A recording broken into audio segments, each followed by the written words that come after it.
Dunkirk Evacuation, 26th of May to 4th of June, 1940, World War II. In May 1940, Germany launched a blitzkrieg attack on the Netherlands, Belgium, and northern France, swiftly overcoming Dutch and Belgian forces who surrendered within days. British, French, and Belgian troops attempted to reinforce positions against the advancing German army in Belgium, but were unable to hold their ground.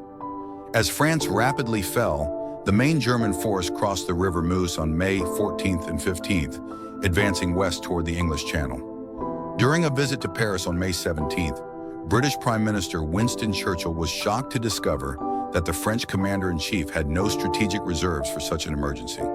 Consequently, the British High Command secretly began planning Operation Dynamo, the evacuation of the British Expeditionary Force, BEF, by sea. On May 21st, General Viscount Gort, commander of the BEF, launched a counterattack from Arras, despite a lack of sufficient armor. This attack caused some anxiety among the Germans. However, German tanks under General Heinz Guderian continued to trap the Allies, eventually forcing them into a perimeter around Dunkirk, the last available port for Allied withdrawal. Unexpectedly, on May 22nd, the German High Command, with Adolf Hitler's approval, issued a halt order. This pause gave the Allies a crucial opportunity to evacuate their troops. Despite the Luftwaffe's attacks on Dunkirk, weather permitting, the Allies strengthened their defenses. Thousands of British and French troops waited on the beaches for rescue.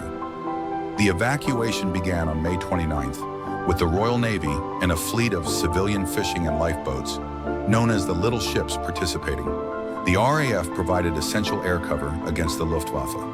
By June 4th, a hastily assembled fleet of 860 boats had evacuated 338,000 soldiers, including 120,000 French. The BEF suffered 68,000 casualties and had to abandon nearly all their tanks, vehicles, and equipment. Many French troops were also left behind and captured. The Allies lost 6 British and 3 French destroyers and 200 smaller vessels to German mines, torpedo boats, U-boats, and aircraft. Over 100 aircraft were lost on both sides.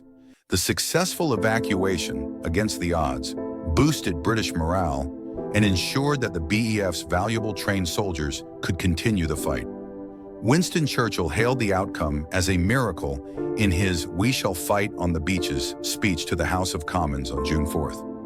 Subscribe for more history videos. Thank you for supporting the Simple History YouTube channel. If you enjoy the content, please consider supporting us on Patreon.